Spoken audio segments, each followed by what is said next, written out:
peut être barbu, on peut être irakien sans être djihadiste. La preuve.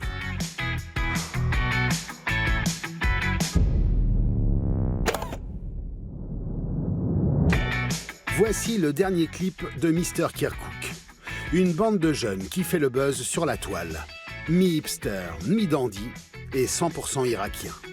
Avec ses copains, Mohammad, le fondateur, rêve de travailler dans la mode et la haute couture. Mais ils sont prisonniers d'un pays en guerre. Alors ils s'amusent à bousculer les clichés sur l'Irak et sur leur ville, Kirkuk. Nous les retrouvons un vendredi matin, jour de prière, mais aussi jour de repos en Irak, dans une grande villa de la banlieue de Kirkuk. T'en penses quoi? Ces mannequins amateurs se préparent pour une séance photo. La maison leur est prêtée pour la journée par un riche admirateur. Le temps de trouver la bonne combinaison entre costume, lumière et décor. Mohammad et ses amis veulent réaliser l'image qui fera le buzz sur les réseaux sociaux, avec les moyens du bord. Elle est très chouette. Cool. Celui qui tient la caméra ne se concentre que sur la qualité de l'image. En tant que modèle, c'est à toi de vérifier que tes vêtements sont assortis. C'est pas le photographe qui va te dire comment tu dois t'habiller. Tu dois penser à ta posture et à ton regard. Ces clichés ne font de publicité à aucune marque. Ce club de gentlemen est né en 2016. Sa raison d'être, changer l'image de l'Irak aux yeux du monde. Pourquoi j'ai choisi le nom de Mr. Kirkuk? Parce que Kirkuk est surnommé la Petite Irak et que toutes les communautés religieuses et ethniques sont représentées. Arabes, Kurdes, Turkmènes, musulmans sunnites, chiites, chrétiens, yézidis. C'est Kirkuk. Depuis que je suis petit, on a toujours tous vécu en harmonie ensemble. Les membres de Mr. Kirkuk sont le reflet de cette mosaïque, mais ils ont banni tout signe d'appartenance religieuse ou ethnique pour envoyer un message de paix et de tolérance, ce qui est plutôt rare dans cette région. Riche en pétrole, Kirkuk est une ville multiethnique qui cristallise toutes les tensions du pays. Chaque communauté réclame sa part du pactole. Milices chiites, armée irakienne et forces kurdes revendiquent le pouvoir dans une ville saturée de checkpoints où tout peut déraper à chaque instant. 1 million d'habitants vivent dans cette ville du nord de l'Irak.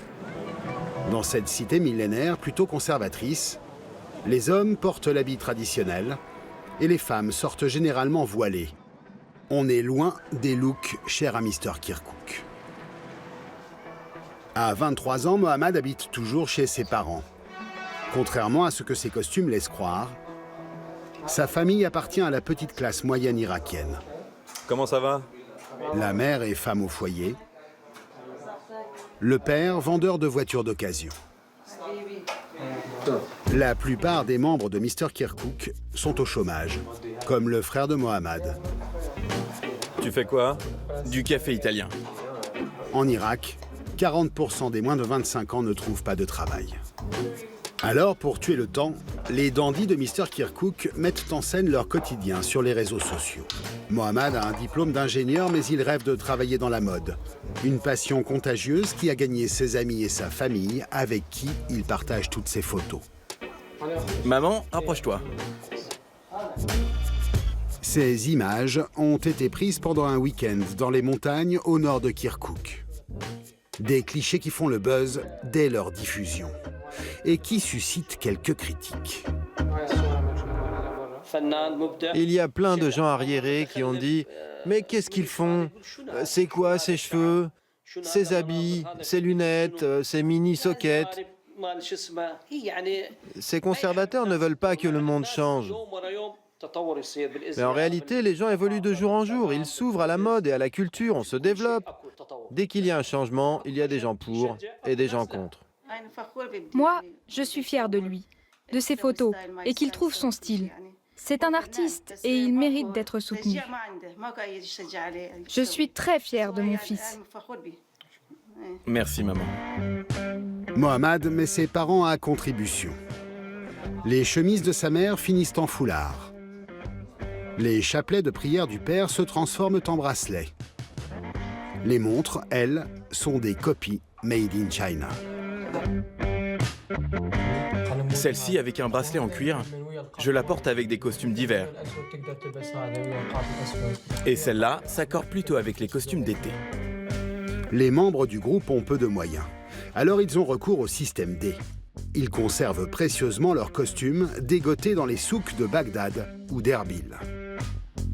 Ça, c'est un modèle typique en Irak. Mais j'y ai rajouté une chemise violette pour un projet de Mr. Kirkuk. Des pièces impossibles à trouver en ville, que chacun s'échange selon les effets de style recherchés. J'ai tout appris sur YouTube.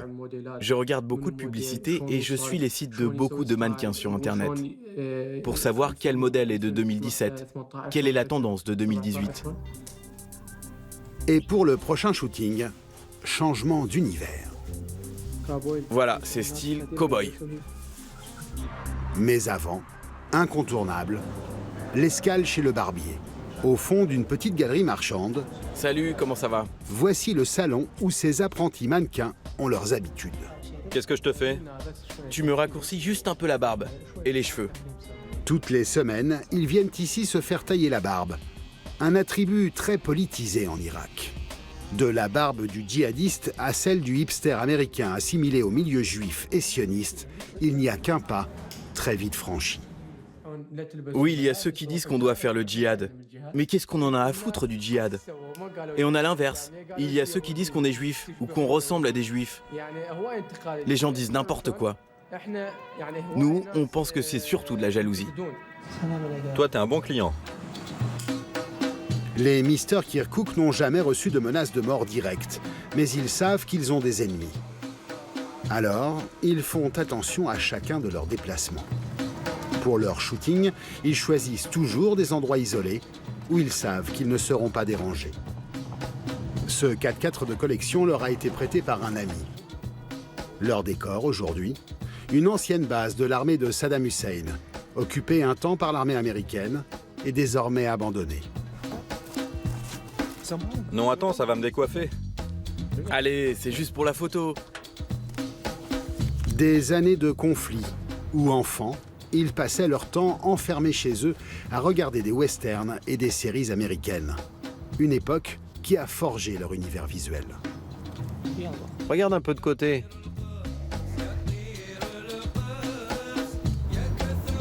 Et l'œil de la bande, c'est Ali, le meilleur ami de Mohamed. Bien sûr qu'on s'inspire du style des séries. Moi, j'en mate tout le temps et j'en tire des idées de cadre. Je regarde comment ils posent. Honnêtement, je n'ai aucune formation académique. J'ai juste appris comme ça et j'espère qu'un jour, je deviendrai professionnel. Voilà ce que donne un western spaghetti à la sauce irakienne.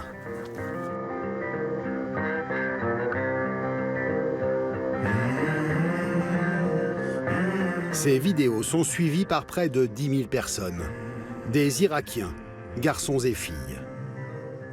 Et voici les coulisses de la fabrication. Salut. Le montage se fait dans la chambre d'Ali, T'en es où? sur un ordinateur hors d'âge. Et celle-ci, t'en penses quoi? Tu l'aimes pas? Celle-là, tu l'as pas publiée?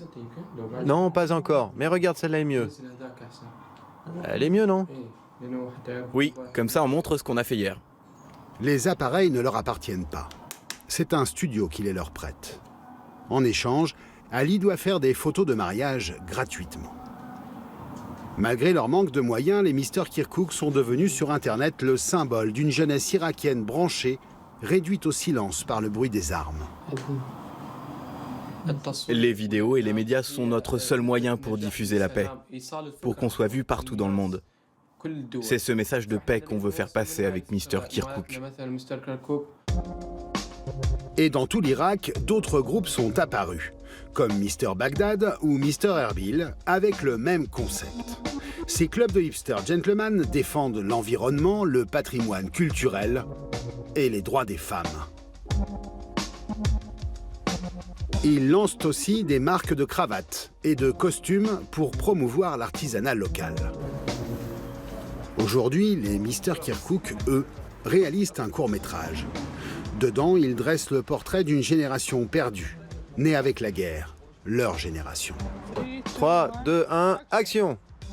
Une jeunesse tiraillée entre le désir de rester en vie et la tentation de fuir à l'étranger.